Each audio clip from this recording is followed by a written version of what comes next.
Le député de Western Arctic.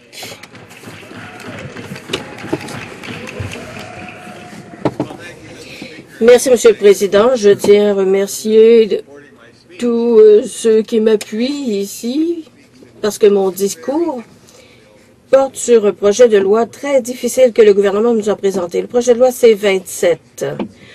Supposément un projet de loi sur la transparence, mais encore une fois, un projet de loi colonialiste.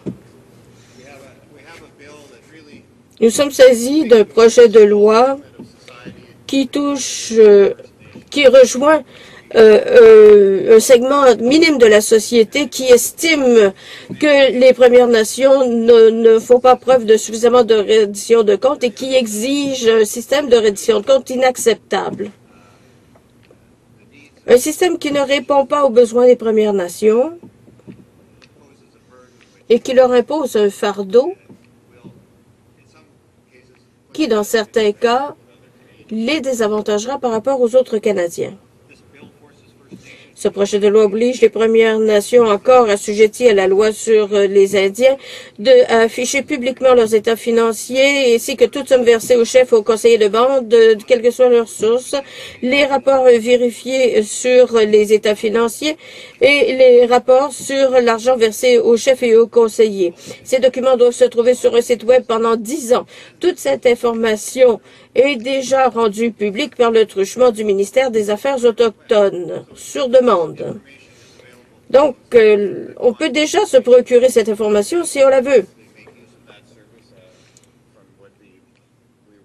D'après ce qu'on nous a dit, plus de 150 à 200 demandes de ce genre sont présentées chaque année. Je ne sais pas si c'est vraiment chaque année ou si c'était une année particulière, mais c'est pour les quelques 600 bandes qui existent. Voilà le nombre de demandes qui ont été présentées.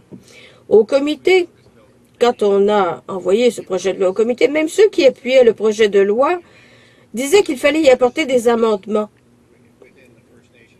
Il y en avait, entre autres, qui adoptaient la position du gouvernement, disant que oui, cette mesure était nécessaire. C'était leur choix. Mais la vaste majorité des Premières Nations comprenait que ce n'était pas une bonne façon de procéder. Il ne s'agissait pas d'une relation de gouvernement à gouvernement. J'ai posé la question au ministre lorsqu'il a comparu devant nous. Quelle est la relation entre le gouvernement fédéral et les conseils de bande? Est-ce que c'est d'un gouvernement à un gouvernement? Et il a dit oui, tout à fait. Et on se retrouve avec un projet de loi hypocrite qui traite les Premières Nations comme sous la tutelle de l'État.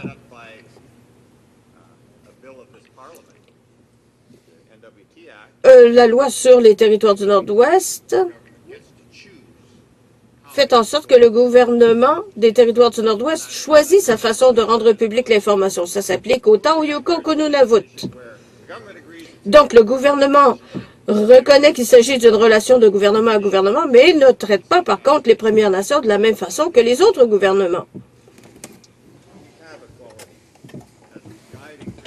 Nous avons un principe directeur au Canada, mais le gouvernement ne veut pas en tenir compte. Je pense qu'il y a un problème d'hypocrisie dans ce cas-ci. De toute évidence, le gouvernement conservateur a été l'un des gouvernements les plus secrets de toute notre histoire. Les organisations qui surveillent l'accès à l'information ont déclassé le Canada qui était en 4e place pour le classer au plus de 50 ans plus loin. Quant à l'information qui est communiquée, quand le gouvernement est arrivé au pouvoir,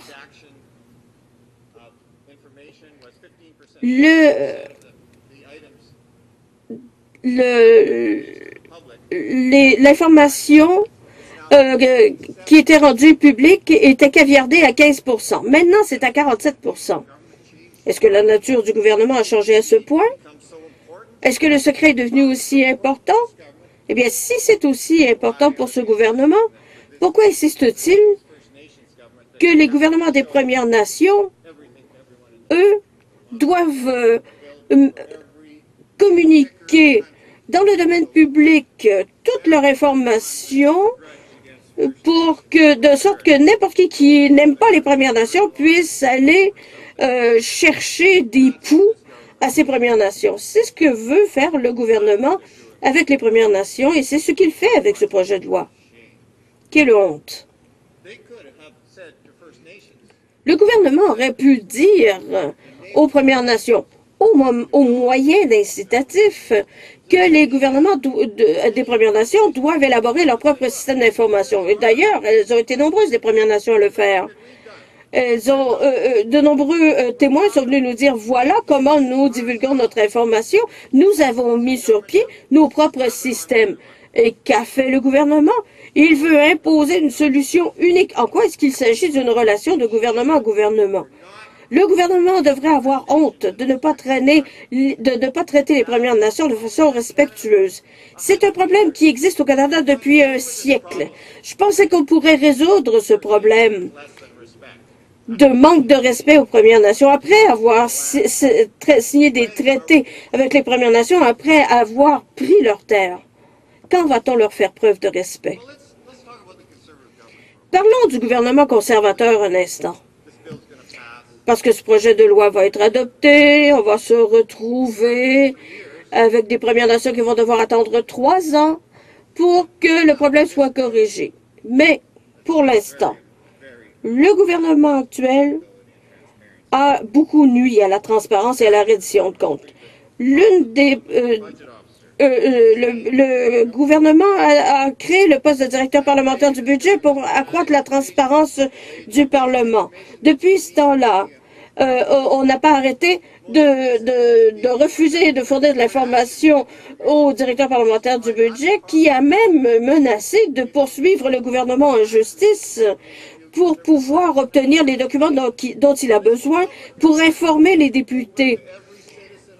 Eh bien, il s'agit d'un gouvernement qui est supposé être transparent pour tous les citoyens, alors que les gouvernements des Premières Nations, eux, ne dirigent les destinées que de certains groupes précis. En tant que gouvernement public, nous avons la responsabilité de communiquer l'information à tous. Que fait le gouvernement? Dans le domaine de l'environnement, le gouvernement conservateur a muselé les scientifiques, aboli la recherche sur l'environnement, il veut fermer la région des lacs expérimentaux, on empêche les scientifiques de parler publiquement. Alors, qu'est-ce qui se passe? Qu'est-ce que les conservateurs voient dans la science qu'ils veulent cacher aux Canadiens?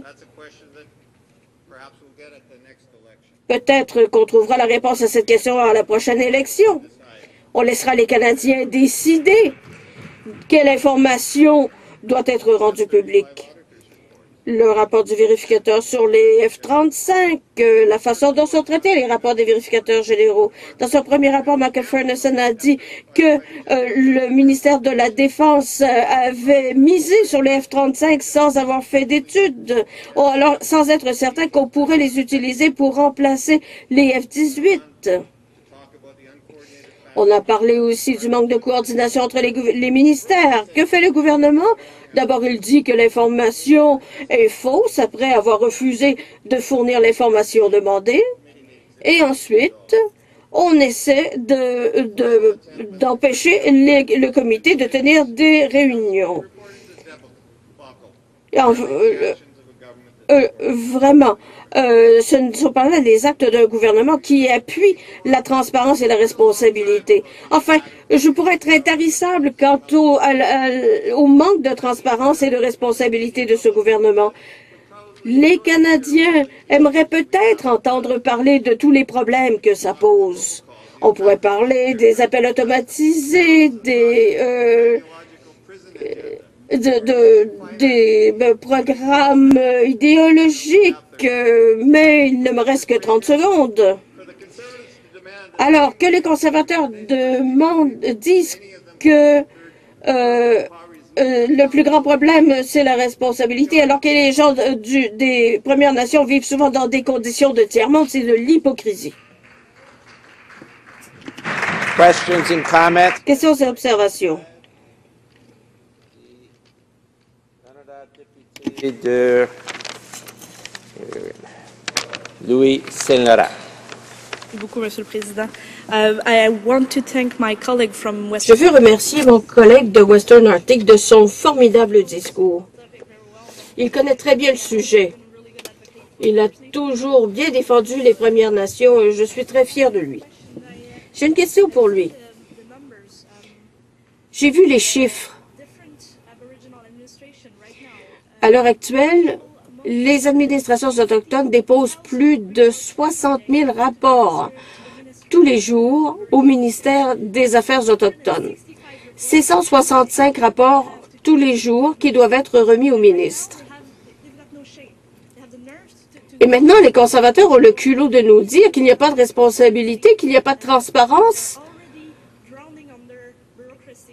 alors qu'il y a déjà toute cette paperasserie, toute cette bureaucratie. J'aimerais que mon collègue nous en dise davantage sur le sujet. Le député de Western Arctic.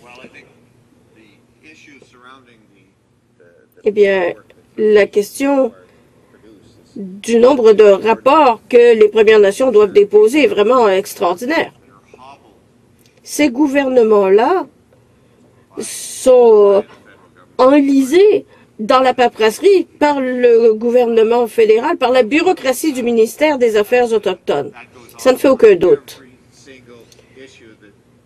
Et ça s'applique à tous les dossiers sur lesquels les Premières Nations doivent travailler. Il faut des changements en profondeur. Mais il ne s'agit pas d'augmenter stupidement les dispositions en matière de responsabilité, comme ce qu'on trouve dans ce projet de loi. Il faut plutôt comprendre comment les gouvernements peuvent rendre des comptes convenablement. Il y a tant de choses, tant de problèmes à régler chez les Premières Nations, tant de potentiel qui n'est pas développé à cause des règles qui régissent la vie des Premières Nations. Questions, observations? Le député de Winnipeg-Nord. Monsieur le Président, ce sur quoi nous devons insister, c'est sur le fait qu'il y a un grand nombre de chefs des Premières Nations qui préconisent une augmentation de la responsabilité et de la transparence financière. Ça n'a rien de nouveau. C'est vrai d'un grand nombre de chefs autochtones et de Premières Nations. Le gouvernement du Canada dit qu'il faut qu'il y ait de la transparence et que les chefs des Premières Nations refusent cette transparence. Ce n'est pas du tout le cas. Je dois dire qu'on l'a reconnu, ne serait-ce que dans une petite partie, dans l'accord de Kelowna, alors que les Premières Nations ont dit qu'il faudrait peut-être avoir un vérificateur général pour les Premières Nations qui veillerait à cette transparence. Je ne voudrais pas que les gens aient l'impression que les dirigeants des Premières Nations rejettent la notion de transparence et de responsabilité financière. Parce que ce n'est pas du tout le cas. Ce qu'on constate aujourd'hui, c'est que le gouvernement n'a pas consulté les Premières Nations et les Autochtones, de même que leurs dirigeants, pour produire des solutions pour régler le problème de la transparence. Est-ce que le député est d'accord avec moi? Le député de Western Arctic. Oui, je suis d'accord dans une certaine mesure. Oui, les consultations, c'est important, mais il faut reconnaître aussi le principe de base. C'est une relation de gouvernement à gouvernement. Le gouvernement du Canada ne consulte pas celui des territoires du Nord-Ouest pour lui dire ensuite quelles sont les exigences qui lui seront imposées en matière de transparence. Alors, de quoi est-ce qu'on parle dans cette relation de gouvernement à gouvernement? Les Premières Nations qui ont par elles-mêmes élaboré leur propre système de transparence vont celles qui vont le mieux réussir. C'est aussi simple que cela. Nous devons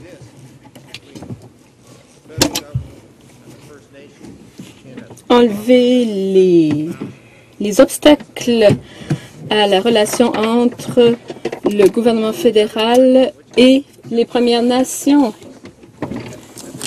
Ce projet de loi ne ne nous permettra pas cela, il va plutôt aggraver la situation. Voilà pourquoi nous nous opposons à ce projet de loi.